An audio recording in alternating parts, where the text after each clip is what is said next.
Well, it was double trouble for the EVM in India. First, it was a tweet by Tesla and ex-CEO Elon Musk that started a dramatic debate over the safety of EVMs in India. The opposition questioned, are the EVMs really safe or can they be hacked? Then, of course, was the second controversy to hit the EVMs in as many days. Remember, Elon Musk was fact-checked by Rajiv Chandrasekhar. The opposition decided to back Elon Musk, and that's when the second controversy started. The second controversy was about the result on the Mumbai Northwest seat in the Lok Sabha polls that have just concluded. A Daily published a report saying that EVMs were unlocked by a phone carried by one of the candidates' relatives. Ravindra Vaikar is the candidate of the Shiv Sena from the Mumbai Northwest seat. He was the candidate, now he's the elected MP. His election has been contested because the other candidate of the Shiv Sena UBT lost by just 48 votes. Now, a Mumbai Daily claimed that Ravindra Vaikar's relative was carrying a phone. This phone was connected to the EVM and an OTP was generated through which the EVM was unlocked. Everyone jumped onto this report, said that the EVM and the Election Commission was totally compromised. However, the same news portal then decided to correct their news piece and said that it was an inadvertent error. There was no OTP generated and the EVM hadn't been unlocked. Here's what they said. In the report, Vaikar's skin had a phone that unlocks EVM. In it, it was inadvertently and erroneously mentioned that the accused person used his mobile phone to generate an OTP to unlock EVMs. The error is regretted. Remember, the Election Commission had also held a press conference yesterday where they had issued the same clarification. The EC said there is no provision whatsoever to unlock an EVM using an OTP since EVMs are standalone devices which cannot be connected with any other device. But now with this rampant disinformation, what happens to the EVM debate itself? There has been clarification issued by the former Minister of IT, a clarification for the other story by the newspaper itself. But will the naysayers now stop? Let's go straight across to Sanjay Nirupam joining us live now. He, in fact, is with the Shiv Sena. He has been one of the most vociferous opponents of the theory being propagated against the EVM. Sanjay Nirupam ji, आपने mid day की जो report है उसको आपने coat किया, कहा कि भाई उन्होंने क्लैरिफिकेशन अब इशू कर दिया है. बट आदित्य ठाकरे ये कह रहे हैं कि ईवीएम को ऐसे ही हम क्लीन चिट दे सकते हैं. चलिए ठीक है, एक रिपोर्ट गलत थी, उसमें एक एरर था, बट ईवीएम्स के कामकाज पर कई डाउट्स उठाए गए हैं. इलॉन मस्क ने भी इस पर प्रश्न चिन्ह लगाया है. देखिए, मैं 2024 की बात कर रहा हूं. 2024 के लोकसभा चुनाव में ईवीएम हैक नहीं हुआ था. एक दूसरी बात, उत्तर पश्चिम यानी north west Mumbai Lok Sabha seat के चुनाव की जो वोटों की जो गिनती हो रही थी, उस काउंटिंग सेंटर पर जो भी मोबाइल था, उस मोबाइल से कोई ईवीएम हैक नहीं हुआ है. उस मोबाइल पर किसी प्रकार का कोई ओटीपी जनरेट नहीं हुआ था. ये सारी बकवास, झूठी खबर थी, बेबुनियाद खबर थी. उस खबर के लिए, उस बेबुनियाद और गलत खबर के लिए आखिरकार मिड डे अखबार ने आज माफी मांग ली है. अब इसके बावजूद जिन लोगों ने मिड डे अखबार की उस खबर के आधार पर पूरे देश में 2024 के चुनाव में ईवीएम हैक हुआ, इस प्रकार का दुष्प्रचार किया, उन सब लोगों को माफी मांगनी चाहिए. और इसके बावजूद अगर सामना आज भी कहता है कि ईवीएम हैक हुआ, मतलब वो झूठ बोल रहे हैं. इसका मतलब ये हुआ कि उनको अपने दक्षिण मुंबई से चुने हुए जो सांसद हैं अरविंद सावंत, या दक्षिण मध्य से या फिर उत्तर पूर्व से, उन सांसदों के चुनाव पर भी उनको भरोसा नहीं है. क्योंकि वो अगर यहां ईवीएम हैक हुआ तो वहां भी ईवीएम हैक हुआ होगा. इसका मतलब ये बुनियादी तौर पर सरकार को, चुनाव की व्यवस्था को, लोकतंत्र को बदनाम करने के लिए ये एक झूठा नैरेटिव, एक फेक नैरेटिव चला रहे हैं और इसमें कोई दम नहीं. चलिए, न्यूज़पेपर में जो रिपोर्ट हुई है उसके हिसाब से वो गलती सिर्फ उसमें इतनी थी कि उन्होंने कहा है कि ओटीपी जनरेट हुआ, वो एक इनएडवर्टेंट एरर था. पर क्या ईवीएम के ऊपर जो डाउट्स हैं वो एक ही झटके में ऐसे हट जाएंगे? इलॉन मस्क की बात कर ले, उन्होंने भी तो डाउट हैक किया. उन्होंने कहा है कि हर चीज हैक हो सकती है, एवरीथिंग कैन बी हैक्ड. सुना मैंने कि इलॉन मस्क ने भी इस तरह की बातें कही है. अब ठीक है वो कह सकते हैं, लेकिन वो जहां तक मेरी जानकारी है कि वो चैट जीपीटी के भी मालिक हैं, और चैट जीपीटी के ऊपर अगर आप ईवीएम के बारे में पूछेंगे तो वो साफ साफ कहता है कि इसको हैक नहीं कर सकते, कम से कम हाल के दिनों में तो कोई हैक नहीं हुआ है। तो अब जो उनकी कंपनी कुछ कहती है, वो कुछ कहते हैं, क्योंकि देखिए एलन मस्क बेसिकली एक व्यापारी आदमी है।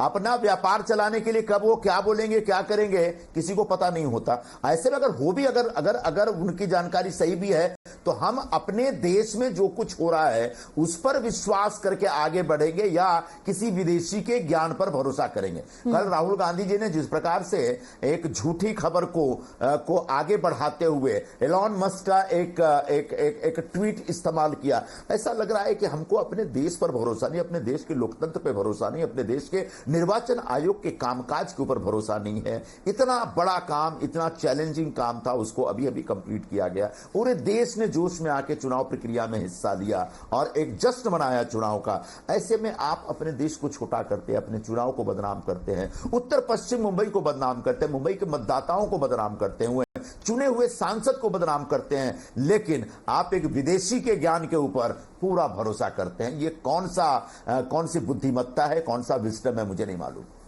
ठीक है, आप विदेशी पे भरोसा मत कीजिए, बट मुंबई पुलिस ने एक एफआईआर तो की है ना कि क्यों रविंद्र वायकर के रिश्तेदार एक फोन लेकर के काउंटिंग सेंटर के अंदर थे। मंगेश पांडेलकर जो कि रविंद्र वायकर जो कि आपके विनिंग कैंडिडेट है मुंबई नॉर्थ वेस्ट से, वो फोन लेकर के काउंटिंग सेंटर के अंदर क्यों थे? उनको कोई ऑथराइजेशन नहीं है, it is against the rules, it is not legal for him to have that phone.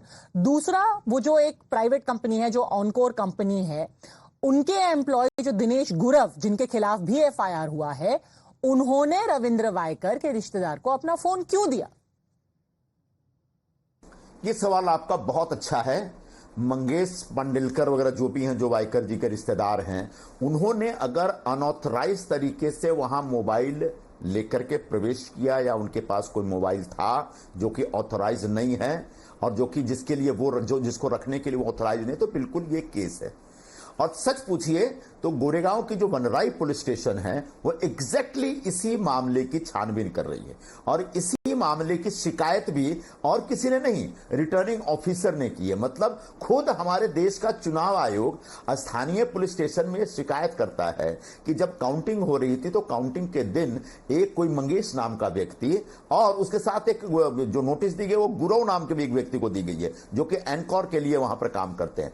ऐसे दो लोगों के खिलाफ शिकायत दर्ज कराई गई है कि इन लोगों ने, इनके पास मोबाइल था और इन लोगों में से किसका मोबाइल है हमको पता नहीं है, लेकिन ये मोबाइल जो अनऑथराइज था वो काउंटिंग सेंटर पर कैसे है, इसकी छानबीन होनी चाहिए और हम भी चाहते हैं कि इसकी छानबीन और इसकी छानबीन और पता चला। और अगर मंगेश ने अनऑथराइज तरीके से इलीगली वहां मोबाइल का इस्तेमाल किया है तो निश्चित तौर पर कानूनन उसके खिलाफ कार्रवाई होनी चाहिए। कोई इसके खिलाफ नहीं है और प्रशासन कहीं भी बीच में आड़े नहीं आएगा।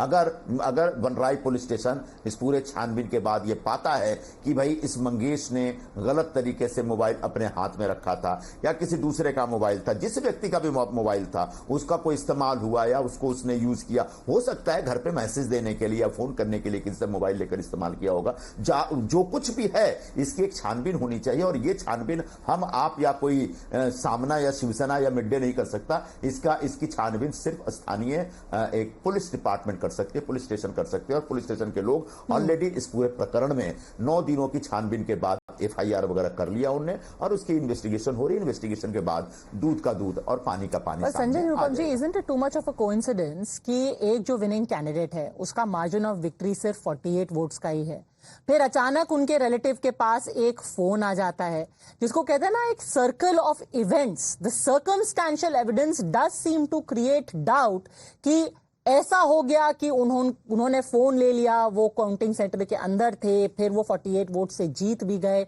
इतना कोइंसिडेंस कैसे हो गया? नहीं, ऐसा कुछ कोइंसिडेंस नहीं है। सच ये है कि ईवीएम के वोटों की जब काउंटिंग पूरी हुई तब उस समय जो एनडीए यानी इंडिया अलायंस के उम्मीदवार थे वो 1 वोट से लीड कर रहे थे। मतलब ईवीएम को अगर हैक किया जाता तो कभी भी 1 वोट से वो लीड करते हुए नहीं दिखते। उसके बाद जो पोस्टल बैलेट्स होते हैं जिसका मशीन से कोई लेना देना नहीं है, जिसका ईवीएम से कोई लेना देना नहीं है, वो बाई पोस्ट आया हुआ बैलेट, वो बैलेट पेपर, उस पोस्टल बैलेट जिसकी काउंटिंग पहले से हो गई थी सुबह 8 बजे, जिसके तहत 1500 मेरे ख्याल से 1550 वोट वायकर को मिले थे और 1501 वोट इसको मिले थे कीर्तिकर को, और वो वोटों की काउंटिंग होके वहां पड़ी थी। जब ईवीएम के सारे वोटों की काउंटिंग हो जाती है तो उसमें पोस्टल बैलेट के वोटों को ऐड किया जाता है। तो ईवीएम के काउंटिंग के बाद वो एक वोट से ऑलरेडी आगे थे, और अगर आपको एक जो सीक्वेंस ऑफ इवेंट के हिसाब से कोई शक, या जिसको हम कहते हैं कि सर्कमस्टांशियल एविडेंस, या किसी प्रकार का शक पैदा करना है, तो अमोल कीर्तिकर का भी एक वोट से आगे होना कहीं ना कहीं शक पैदा कर सकता था आगे जाके। लेकिन थोड़ा सा मामला पलट गया, क्योंकि जब पोस्टल बैलेट के वोट दोनों कैंडिडेट के वोटों के साथ ईवीएम के वोटों के साथ ऐड किए गए तो 48 वोटों से जो ये कीर्तिकर साहब है वो पीछे छूट गए और हमारा कैंडिडेट आगे आ गया।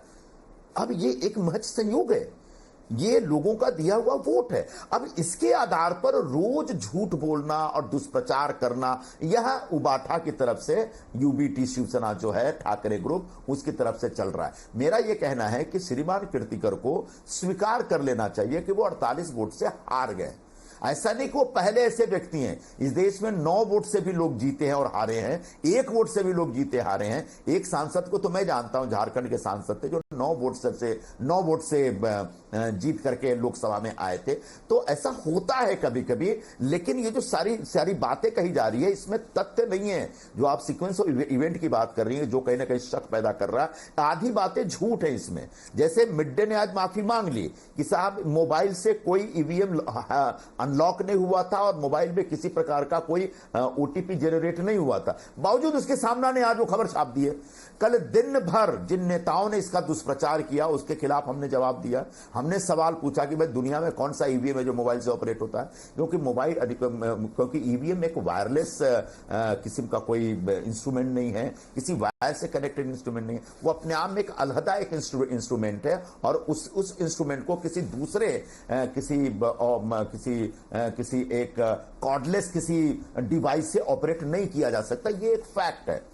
इसके बावजूद कल दिन भर लोग चलाते, और आज जब रात तक जब स्थापित हो गया कि ये खबर ही गलत थी, उसके बाद इलेक्शन कमीशन ने प्रेस रिलीज दी, फिर जो वहां पर जो रिटर्निंग ऑफिसर थी वंदना सूर्यवंशी, उसने अपनी सारी स्टेटमेंट दिए, फिर पुलिस स्टेशन ने बताया भाई हमारे पास जो केस है महज इस मुद्दा से जुड़ा है कि मोबाइल वहां आया कैसे, किसका मोबाइल था वो, और उसका हम इन्वेस्टिगेट कर रहे हैं। बावजूद उसके सामने ने एक झूठी खबर छापी है। तो ऐसे झूठी खबरों के आधार पर एक शक निर्माण करने का प्रयत्न किया जा रहा है, बस इतनी सी बात है। वो जीत 100% सही है। रविंद्र वाइकर उत्तर पश्चिम मुंबई लोकसभा सीट के चुने हुए सांसद हैं, ये एक ऐतिहासिक सच है। और अमोल कीर्तिकर 48 वोट से हारे हुए उम्मीदवार है, ये भी उतना ही बड़ा सत्य है। इस सत्य को स्वीकार कर लेने में ही भलाई है, वरना रोज झूठ बोल करके लोगों के बीच शक पैदा करना मुझे लगता है कि पूरे लोकतांत्रिक परंपराओं के लिए हानिकारक है। पर कोइंसिडेंस सिर्फ यही खत्म नहीं होता है, एक कोइंसिडेंस और भी है। यहाँ पर शिवसेना कह रही है कि हर राउंड के बाद जो है रिजल्ट्स अनाउंस हो रहे थे कि भाई कौन कहां पे है, कौन आगे है, कौन पीछे है। 19th राउंड के बाद अचानक से यह अनाउंसमेंट नहीं किया गया, ऐसा क्यों हुआ फिर? ये सरासर झूठ है, ये सरासर झूठ है। सच यह है कि काउंटिंग के दिन 4 जून को शाम को 5:40 पर अचानक मीडिया पे खबर उड़ा दी शिवसेना उबाठा के लोगों ने कि अमोल कीर्तिकर 2000 वोटों से जीत गए, जबकि 1 लाख वोटों की काउंटिंग बाकी थी उस समय। और जब 1 लाख वोटों की ईवीएम वोटों की काउंटिंग होती है तब कहीं जाके वो 1 वोट से लीड लेते हैं। और इस पूरी प्रक्रिया में समझ लीजिए कि 6 साढ़े 6 बज गए थे, और इसको स्वीकार कर लिया हम लोगों ने। उसके बाद उसमें पोस्टल बैलेट जोड़े गए, तो कभी कोई काउंटिंग की प्रक्रिया रोकी गई जानबूझ के, ऐसा होता नहीं है। कई बार आप पोलिंग के दिन भी देखते हैं कि पोलिंग होते होते अचानक 10 मिनट के लिए काम रुक जाता है, क्योंकि मशीन है, मशीन कभी काम नहीं भी कर सकता है। लेकिन इसके पीछे कोई साजिश है, षड्यंत्र है, ये सरासर गलत है। और बहुत शर्म आनी चाहिए ठाकरे ग्रुप के शिवसेना के लोगों को कि आपके 3 उम्मीदवार चुन के आ गए, उस व्यवस्था पर आपको शक नहीं होता। एक व्यक्ति हार गया तो पूरी व्यवस्था पे शक कर रहे हैं और सबको एक षड्यंत्रकारी समझ रहे हैं। ये कहीं ना कहीं एक हारे हुए जो एक बैड लूजर्स होते हैं ना, उसका व्यवहार ये प्रदर्शित कर रहे हैं। पर जब तक विवाद है तब तक क्या रविंद्र वायकर का ओथ लेना, लोकसभा में रहना सही है? Because there is a question mark. Sanjay Raut ने भी कहा है that sure morality demands that Ravindra Waikar, जब तक ये प्रश्न चिन्ह नहीं हटता है उनके इलेक्शन के ऊपर, at least he should not be taking oath. It is not ethical for him to take oath while his very election is under a cloud. दो बातें हैं. सबसे पहले संजय राउत रोज झूठ बोलते हैं, बड़े बड़े झूठ बोलते हैं. कम से कम वो मोरालिटी की बात न करें. एक. दूसरी बात, रविंद्र वायकर जो 48 वोटों से जीते हैं, उनको ओथ लेना चाहिए कि नहीं लेना चाहिए, इसका एक वैधानिक प्रावधान है और कानूनन वो ओथ ले सकते हैं. ये संजय राउत बोल रहे हैं इसलिए ओथ नहीं लेंगे, ये बकवास है. हां, ये पूरे विषय को लेकर के चाहे तो अदालत में जा सकते हैं और अदालत में इसको चैलेंज कर सकते हैं और उसके बाद अगर कोर्ट कोई स्टैंड लेता है तब उसके बाद निश्चित तौर पर हमारा कोर्स ऑफ एक्शन तय होगा. अब कोर्ट भी अगर कोई स्टैंड लेता है, कोर्ट भी कोई फैसला देता है, तो देश में विद्यमान परिस्थिति में जो कानूनी व्यवस्था है उस कानूनी व्यवस्था के का अध्ययन करने के बाद एक निर्णय लेगा. और ऐसी कोई कानूनी व्यवस्था नहीं है कि कोई व्यक्ति 48 वोट से जीत गया और जो हारा हुआ व्यक्ति है वो रोज झूठ बोल रहा है इसलिए उसको ओथ नहीं लेना चाहिए. ऐसी कोई कानूनी व्यवस्था हमारे देश में नहीं है. तो ये जो संजय राउत झूठ बोल रहे हैं या फिर एक लोगों के बीच जो एक भ्रम पैदा करने की कोशिश कर रहे हैं, ये सरासर गलत है. Okay, Sanjay Nirupam, thank you very much for speaking to us. Of course, legal challenge will also be mounted to this particular result, but quite a fury that was fanned by this entire sequence of events. That's what I'll talk about at 8 p.m. on India Upfront as well. Taking a quick break.